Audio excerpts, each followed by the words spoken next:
Welcome to the Aerospace Advantage podcast. I'm your host, John Slick Baum. Here on the Aerospace Advantage, we speak with leaders in the DoD, industry, and other subject matter experts to explore the intersection of strategy, operational concepts, technology, and policy when it comes to air and space power. So if you like learning about aerospace power, you are in the right place. To our regular listeners, welcome back. And if it's your first time here, thank you so much for joining us.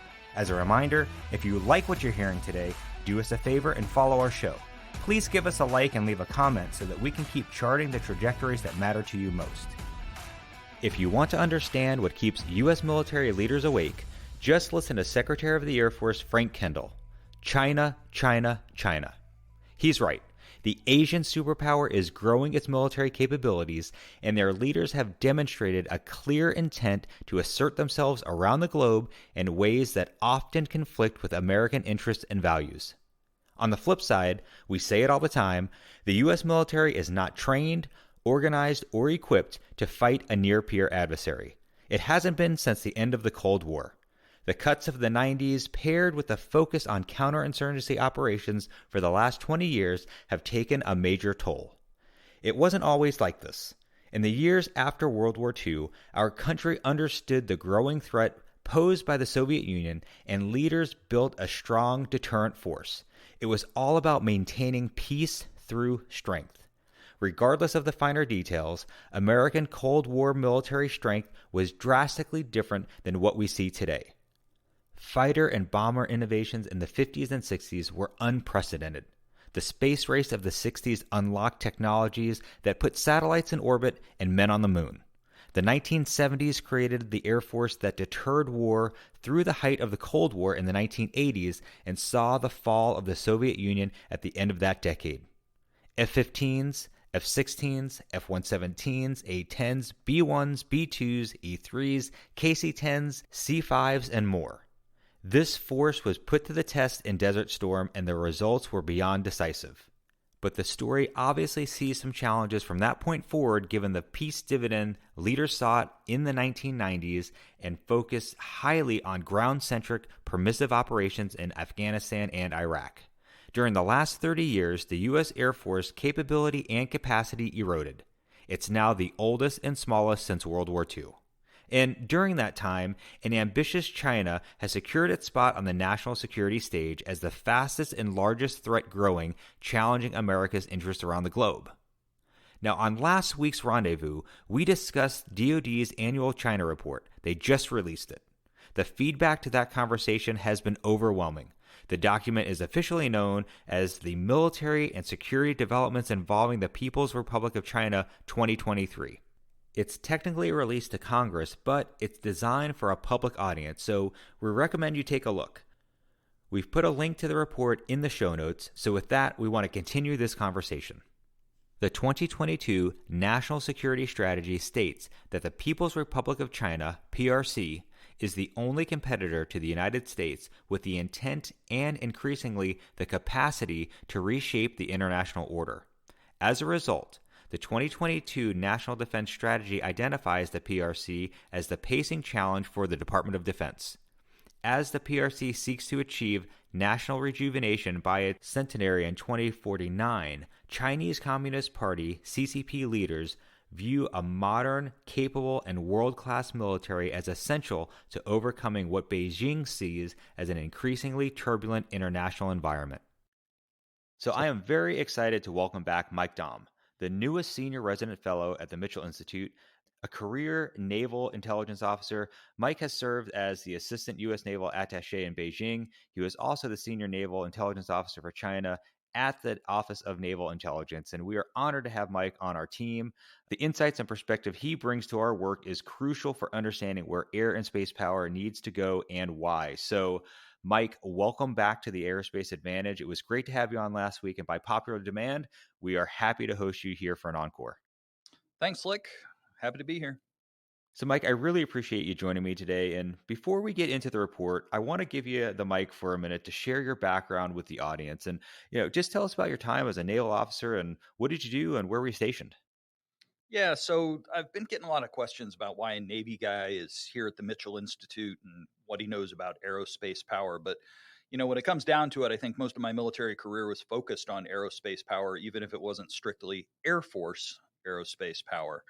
Right out the gate, first tour, focused on the Balkans, actually deployed to Aviano Air Base in northern Italy for about a year. I was there with three different Marine Corps FNA 18 fighter squadrons supporting the United Nations peacekeeping mission in Bosnia, enforcing the NATO no-fly zone, if you remember when that was going on. So while I was there in Aviano, I worked with the 31st Fighter Wing, as well as the two F-16 squadrons that had moved down to Aviano from Germany, the 555th and the 510th, affectionately known as the Triple Nickel and the Five and Dime. And after an aircraft carrier deployment with one of those Marine squadrons, I stayed on in Europe, moved to London at our naval headquarters, and ended up back in Italy for Operation Allied Force, the NATO air campaign against the former Yugoslavia. So from there, back to DC in 2000, lost a few colleagues on 9/11 who were at the Pentagon, started that global war on terrorism and supported the forays into Afghanistan and Iraq from a staff back in Washington. Returned to sea on the aircraft carrier USS John F. Kennedy as the senior intelligence officer for the carrier Air Wing, and spent 8 months in the Gulf conducting close air support and strike missions in Iraq. 2006, having been, focused on Europe and the Middle East, I figured I should know something about the Pacific. So I moved out to Hawaii at the PACOM Intel shop, now Indo-PACOM. And there I was first assigned as the branch chief for China Air Force and Air Defense Analysis. Later on, got tapped to be a naval attaché and went through Chinese language training and attaché school, and then operated out of the U.S. Embassy in Beijing from 2012 to 2015. So then, kind of on the glide path to retirement, I moved back to D.C. and the Office of Naval Intelligence, where, as you said, I was the senior naval intelligence officer from China to round things out, and then retired in 2017. Absolutely amazing career. And of course, we had a little bit of overlap mission set wise with the Balkans. You mentioned that. I was a triple nickel guy, and we've talked about that on the podcast. But yeah, doing the peacekeeping missions for Bosnia and Kosovo were pretty intense, even into the early 2000s. So I appreciate that rundown of your stellar military career. And I'd like to ask you, after your military career, you worked with various organizations doing research and analysis on China. So can you tell me about that path? Yeah, so after the Navy, I went over to the Johns Hopkins University Applied Physics Laboratory, where I focused on foreign technology and threats, main focus on China, obviously. Folks may be wondering what a university lab is doing with a threat expert, but APL is actually an advanced research and development center for the Navy, the Air Force, and other DoD customers. From there, a couple of years ago, I went to the MITRE Corporation, another federally funded research and development center that supports the Department of Defense and also the U.S. intelligence community with analysis and technology development. So over the past few years, I'd done a number of workshops and war games with the Mitchell Institute, and that's what got me involved with them. And I made the move over to Mitchell just a couple of months ago here in September 2023. Well, we are so thrilled to have you, and your experience is tremendously helpful here at Mitchell. It's also nice to have someone with a good sense of humor for our Air Force and naval rivalry that we have, and it's always fun to razz each other about that. In all seriousness, I do want to hop into the report, and I want to read the first couple of lines from the executive summary to set the tone. So, Mike, two things really stand out to me. And first, the PRC is the only competitor with the intent and capacity to reshape international order, says the report. And the second thing is the PRC is the pacing challenge for the DoD. So can you shed some light on why China has frankly decided to be this competitor and why it's moved out in a way that is the pacing threat for the United States? Yeah, Slick, I would say that, in a lot of ways, I don't know that China's decided to be a competitor recently as much as we have recognized that China is that competitor. But let me get something out of the way right up front, okay? So I see when it comes to China, there are three kinds of people. There are panda punchers, there are panda huggers, there are panda watchers. So I'll let you figure out what those mean on your own. But I like to think of myself as a panda watcher, right? I'm just trying to interpret what it is that China's trying to do. But as a student of China and Chinese military behavior, please just know that when I try to explain Chinese behavior or attitudes, it might sound like I'm making an excuse for Beijing's behavior, and it may leave some thinking that I'm a panda hugger, but I'm really just trying to explain where China's coming from, so no judgment. But, if you don't like what I'm saying, please direct all your complaints to Slick, since he put me up with it. So Chinese history is exceedingly complex, but the relevant timeline that we should be concerned about really began in the late 1800s. Now, I'm not going to spend a lot of time on this, but there was this whole thing with the Opium Wars and the Brits and the colonial powers coming into China. The Chinese government, the Chinese empire at the time was super weak. And that in the late 1800s began this, or actually the mid 1800s, I guess, really began what the Chinese call the century of humiliation. And that culminated in the fall of the Chinese empire. And then later on in the 1930s, the Japanese occupation that took us into the Second World War. And the Japanese occupation was particularly brutal. And it was really, a low point in Chinese history, very humiliating for China. So fast forward to 1949, Mao Zedong and the communists have been in this civil war with the Chinese nationalists. Obviously, the Chinese communists win, take over mainland China, but the nationalists, they all fled to Taiwan. So at the time, the U.S. supported the nationalists. They're all in Taiwan. And, that was because during the Cold War, all communists were evil. So, this is an important point. From the very beginning, the Chinese Communist Party and, the government of China has always seen the U.S. as an adversary and a strategic competitor. In the 1950s, the U.S. was in Korea during the Korean conflict. And there you go. The People's Liberation Army come across the Yalu River and intervened. There was some friction between China and the Soviets in the 1960s, and China was really focused on its northern borders.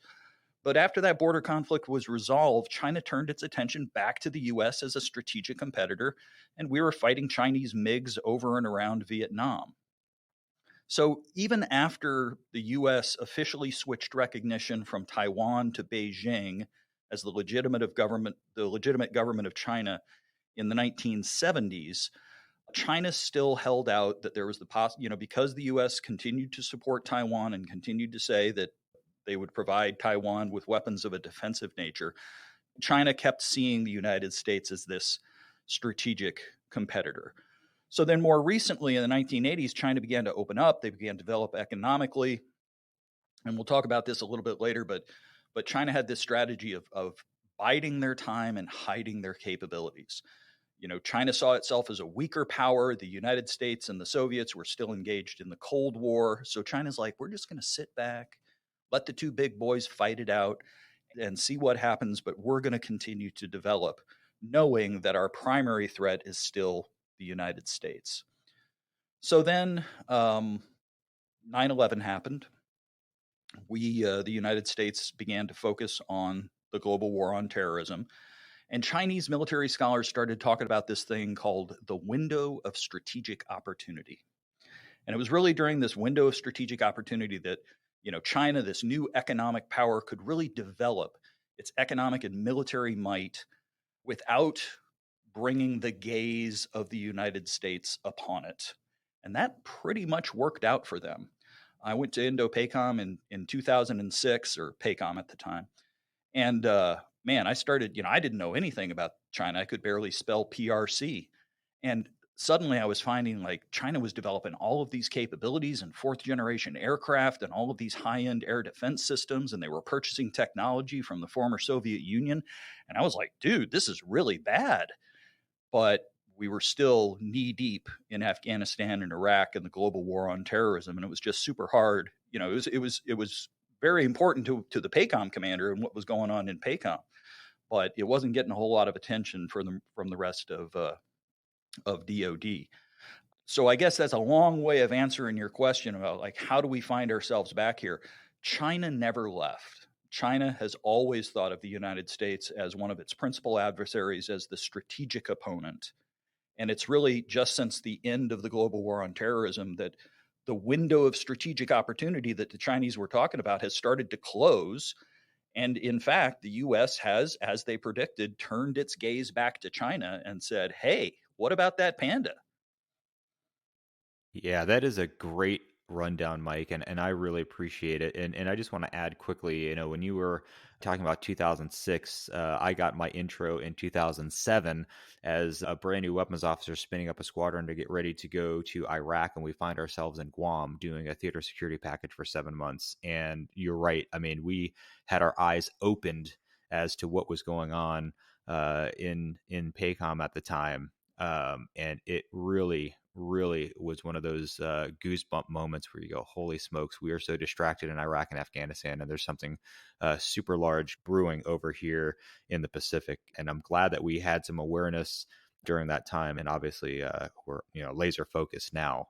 Going back to the report, how do we look at the motivations in play from a leadership set of perspectives? And, we've got the Chinese Communist Party or the CCP, then the People's Liberation Army, and then the services. So what else is there? What and who are the players, and what are their motives and equities? And how does this impact the broader Chinese national security policy? Yeah, so that's a really complicated question. We could probably do an entire podcast just on that. Who's who in the zoo running down everybody in the People's Republic of China. But I think what I would point out to the listeners and to you is, we need to understand that by and large, there is only one voice coming out of China, and that is the voice of the Chinese Communist Party. The Chinese Communist Party is 100% in control. There is no opposition party within China to provide a different point of view. And the People's Liberation Army and all of the services under the People's Liberation Army 100% belong to the Chinese Communist Party. China does not have a national army. The Chinese army, or the Chinese military rather, the People's Liberation Army, swears its allegiance to the Chinese Communist Party and not to the Chinese Constitution, not to the Chinese nation. It swears its allegiance to the party. It's a party army, a party military. That's an important distinction. All senior members of the People's Liberation Army and all the services are senior members of the Chinese Communist Party. So their views are 100% in line with the party's views. And if you've followed even a little bit what has happened over the last 10 years with Xi Jinping being in power in China, he has done some house cleaning, and some of that was to root out some really deep endemic corruption within the institutions of government and the military. But he's also used it as a tool to get rid of people who do not share his point of view. So any internal dissent within the Chinese Communist Party against Xi Jinping and his objectives has been effectively squashed. We talked on the last podcast about removing the defense minister, removing the heads of the PLA rocket force, which is kind of China's version of Stratcom, and also removing the Chinese foreign minister. That's all happened just within the last 3 or 4 months. It's more evidence of Xi Jinping consolidating his power, rooting out corruption, but really, consolidating things into that sort of one worldview, that one security policy view. Yeah, I appreciate that because I think as Americans, we think that there's branches and balance, and to understand that, like you said, these folks are just swearing their allegiance to the party, and that's it. There's no constitution that they're trying to uphold for their people is really such, as an American, a mind shift to really understand where they're coming from. So thanks for shining the light on that. Yeah, and let me go on with that just a little bit. That people are like, I teach a class on China's military for George Washington University graduate school program, and one of the things that I tell the students, you ask them like, well, what is the mission of China's military? What is the mission of the PLA? And you'll get a lot of answers about, protecting Chinese rights and interests, or, invading Taiwan is like the principal primary mission of the PLA. If you look at what the Chinese write about missions and tasks for the PLA, the number one priority mission for the PLA is to ensure that the Chinese Communist Party remains in power, and that the PLA's primary task is to maintain its loyalty to the Chinese Communist Party. It's that explicit in how they describe their own military. Those other things about rights and interest and, preventing Taiwan independence and everything. Those are all secondary objectives to that sort of number one objective. Understood. Thanks for sharpening the point on that one. That's it's really sobering. It's just different, right?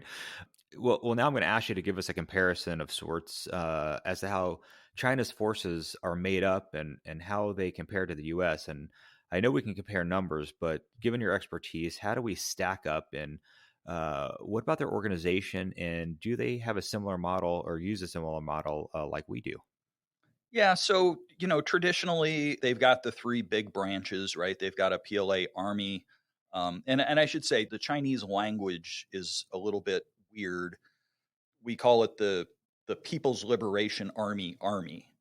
And that's like, why do you have to say army twice? And it's like, well, because really People's Liberation Army is the way it's always been translated. You could also translate it as, People's Liberation Military Army, People's Liberation Military Air Force, People's Liberation Military Navy. But it's just a shorthand, and it sounds a little odd to have the Army Air Force, the Army Navy, and the Army Rocket Force. But that said, they've got the three main branches: the PLA Army, the PLA Air Force, the PLA Navy. So that aligns with kind of what we're doing in the United States. The PLA Navy Marine Corps is decidedly a part of the Marine Corps. They don't have any identity beyond being part of the PLA Navy. So that's a little bit different. And then, of course, the PLA has this thing called the Rocket Force, used to be called the Second Artillery Force until about 2015. They changed the name and elevated the Second Artillery Corps to a full service, the Rocket Force. And the Rocket Force is sort of like STRATCOM in as much as they control all of the land-based nuclear weapons, but they also have this sizable conventional missile force. And one of the principal reasons why China has pursued this really robust conventional missile force while the United States did not, we would have put it in the Army or the Air Force or somewhere else. But it was really down to the Intermediate Nuclear Forces Treaty. The Soviets and the United States entered into this treaty. And so we just never developed that kind of medium and intermediate range missile technology that we see in China's rocket force. Also in 2015, when they created the Rocket Force, they created this thing called the Strategic Support Force. Now, the Strategic Support Force is not technically a full military service, but it is at the same command level as the military services that I was just talking about. The Strategic Support Force really consolidates all of the information capabilities in the PLA under this one organization. So some people will say, well, it's like the Strategic Support Force is like Cybercom. It is so much more than that. Really, the Strategic Support Force is Cybercom, Space Command, and they control all of the strategic electronic warfare capabilities, which I think is an orphan within the Pentagon, electronic warfare capabilities.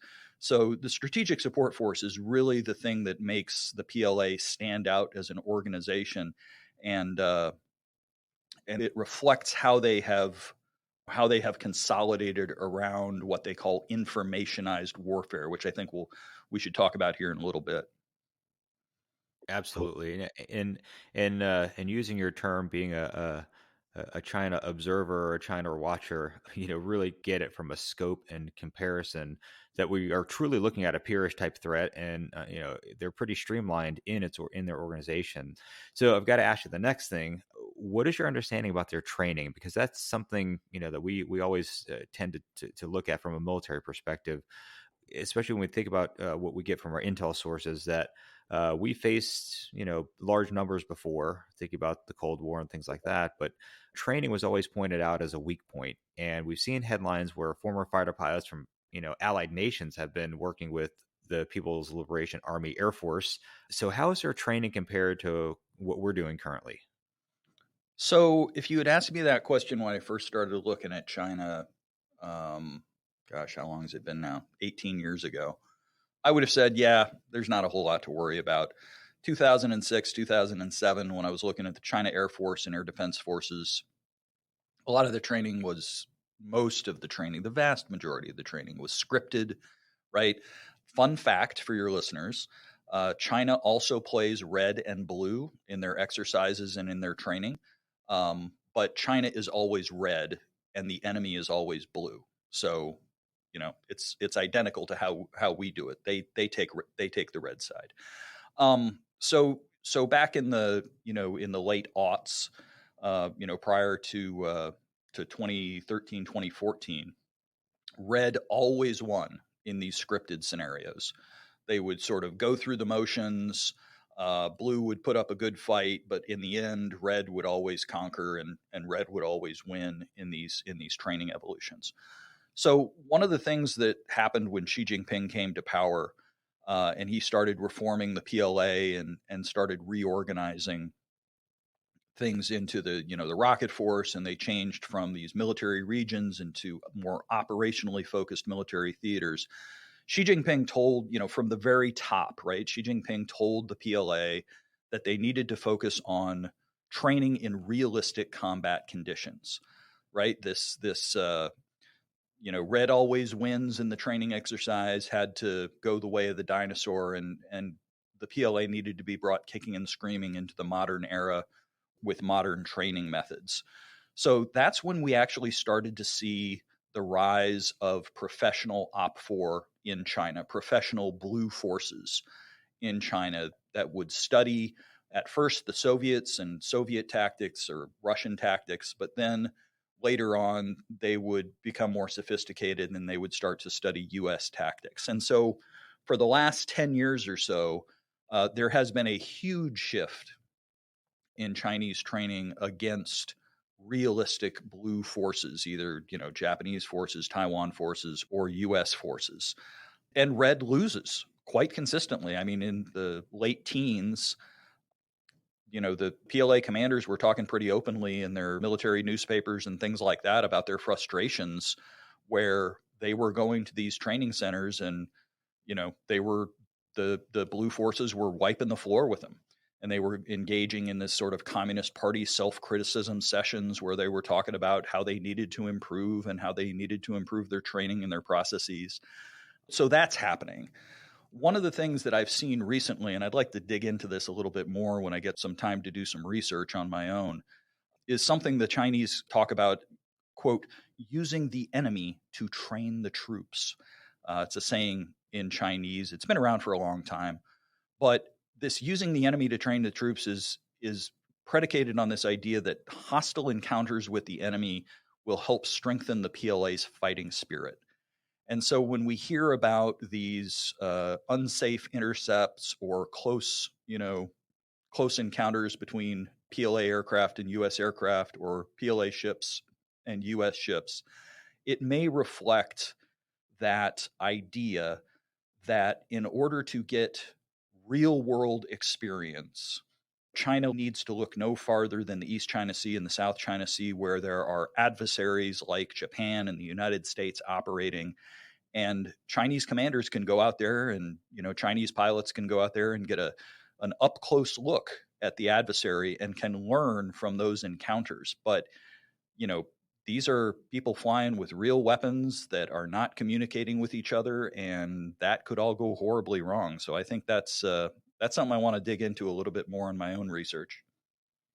Yeah, I mean, you're right. The operational takeaway for those pilots is just incredible, and you're really sounding an alarm here of they are gaining real world experience and amazing intel just by being able to fly alongside for 15 minutes and do that anytime they want.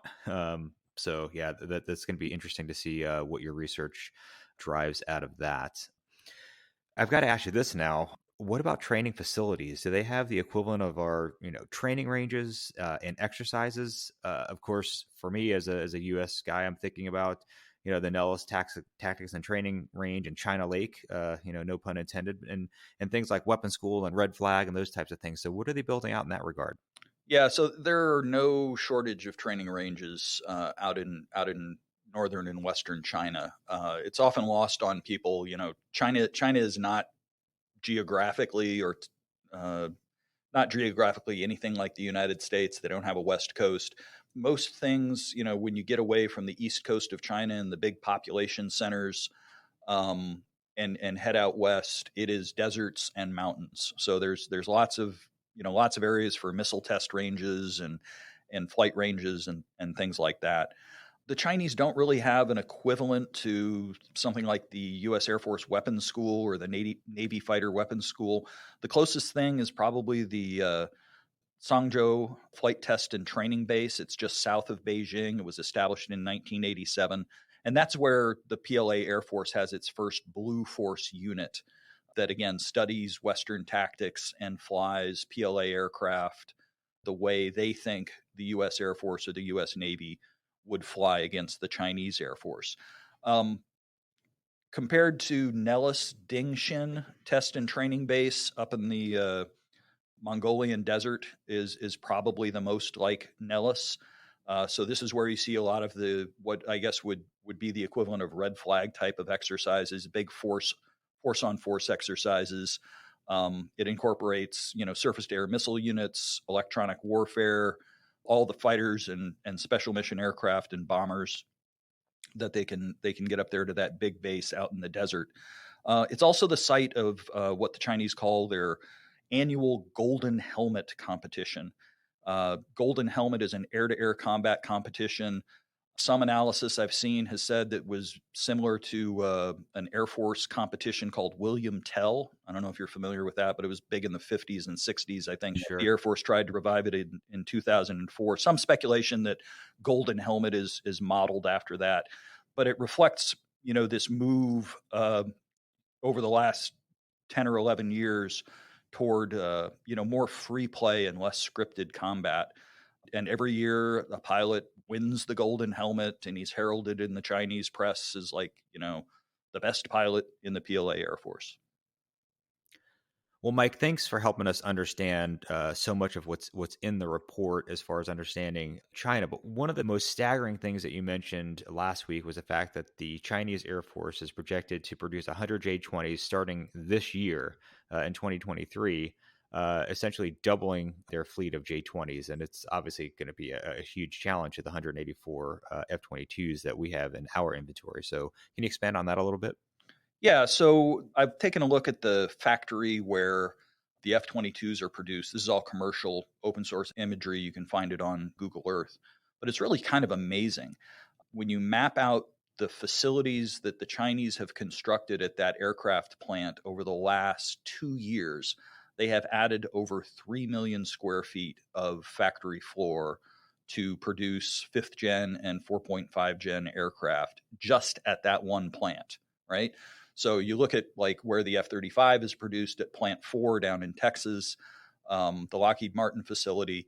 I think that entire facility is like 6 or 7 million square feet with like 17,000 employees. So in addition to what was already there at that plant in China, which is substantial, they've added about half the square footage of the entire F-35 manufacturing facility. So that's concerning. But you look at that infrastructure, and that kind of leads the way to this conclusion that they are ramping up production of 5th gen and 4.5 gen aircraft at that plant. And the numbers that we talked about, 100 J-20s a year starting this year in 2023. So doubling their inventory by 2024, and then probably on their way to something in the high hundreds by the 2030s. And if they continue, maybe as many as 1,000 J-20s by the early 2030s. So that gets to this idea, that there is a certain quality in quantity.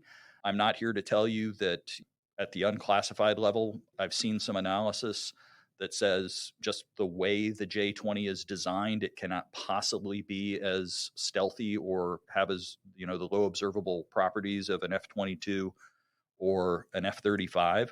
So it may not be the world's best 5th gen aircraft, but the Chinese are going to have a lot of them, right? And that counts for something.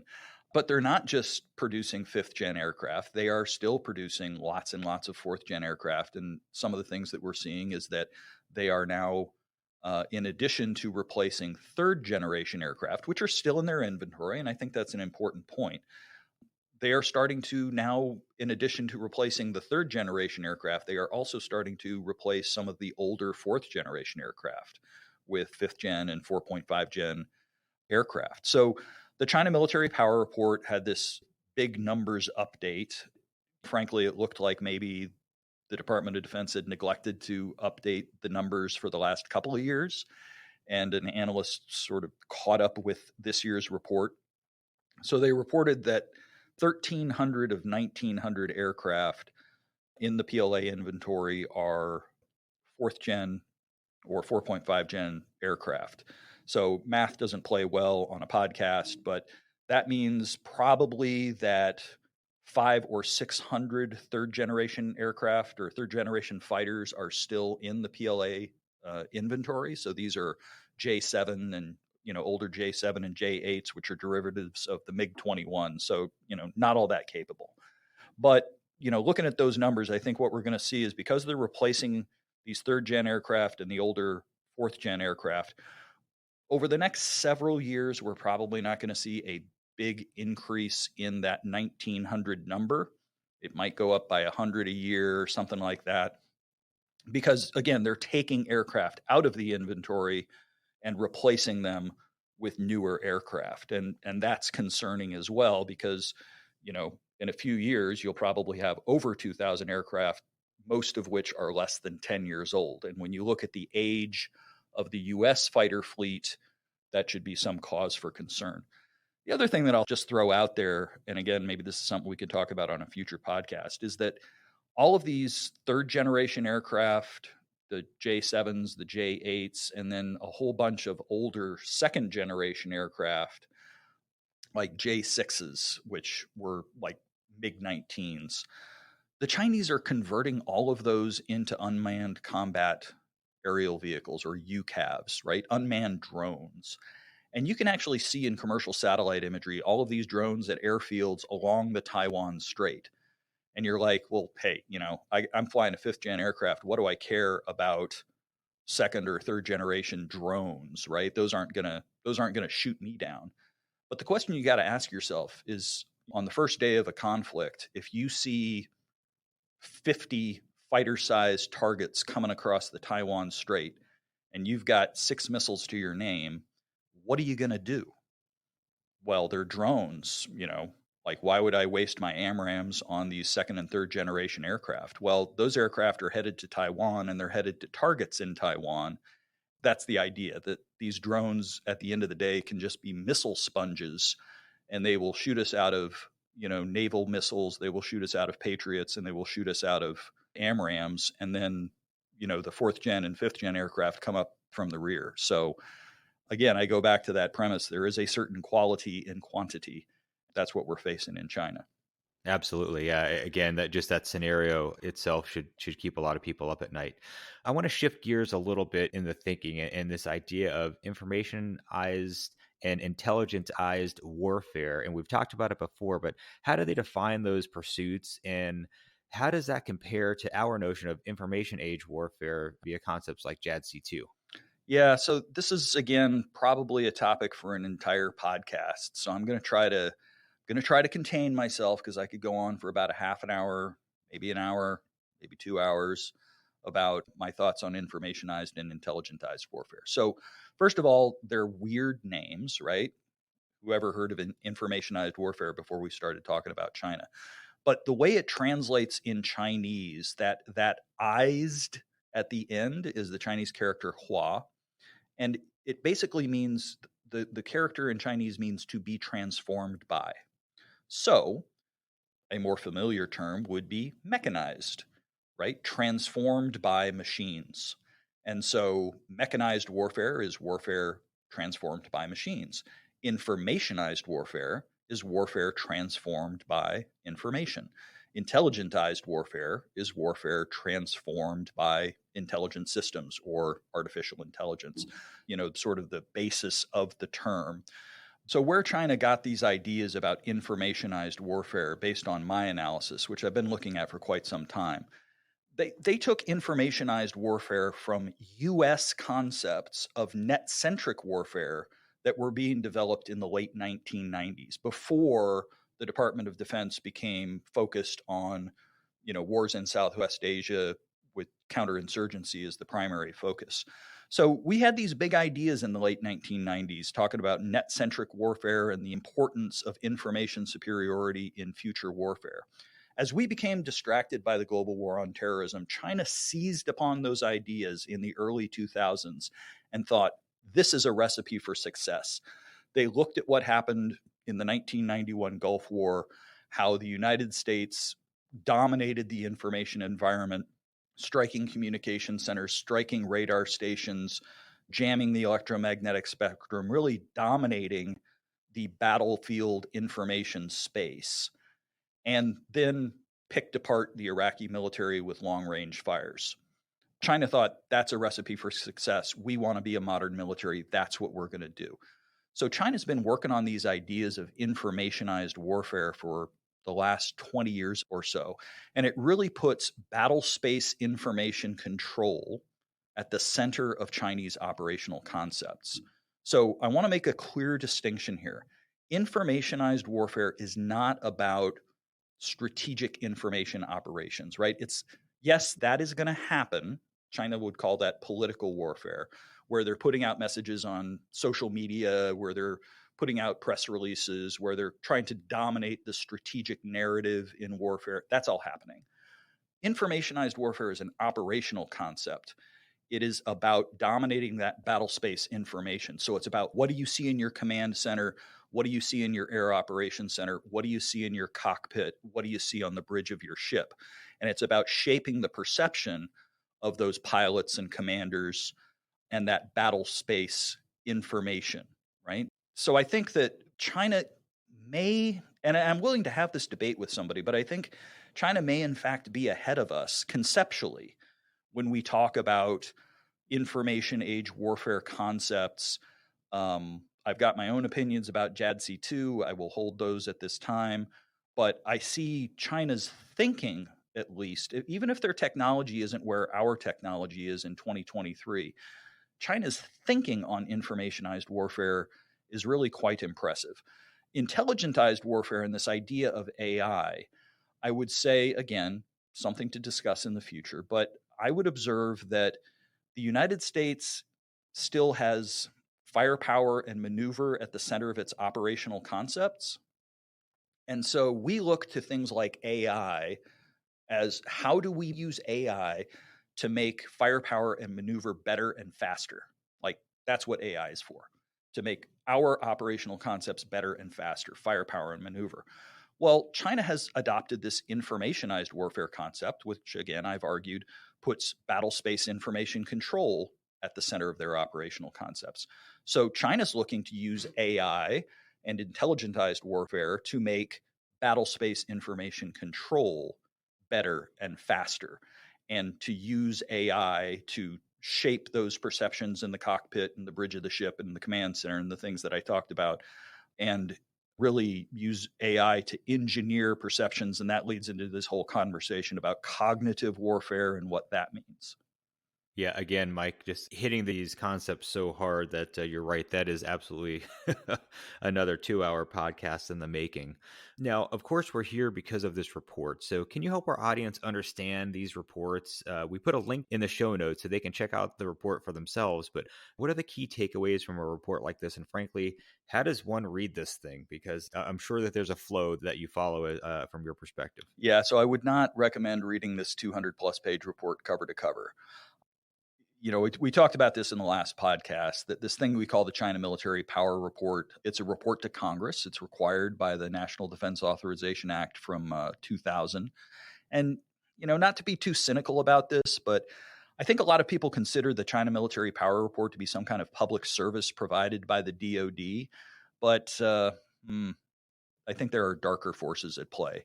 It should really be understood that the China Military Power Report is more of a policy document than it is an open source intelligence report. So don't get me wrong, there's a lot of good open source intelligence in the China Military Power Report, but its main purpose, its stated purpose, is for DoD to communicate to Congress and to the American people what DoD wants Congress and the American people to know about China and the Chinese military.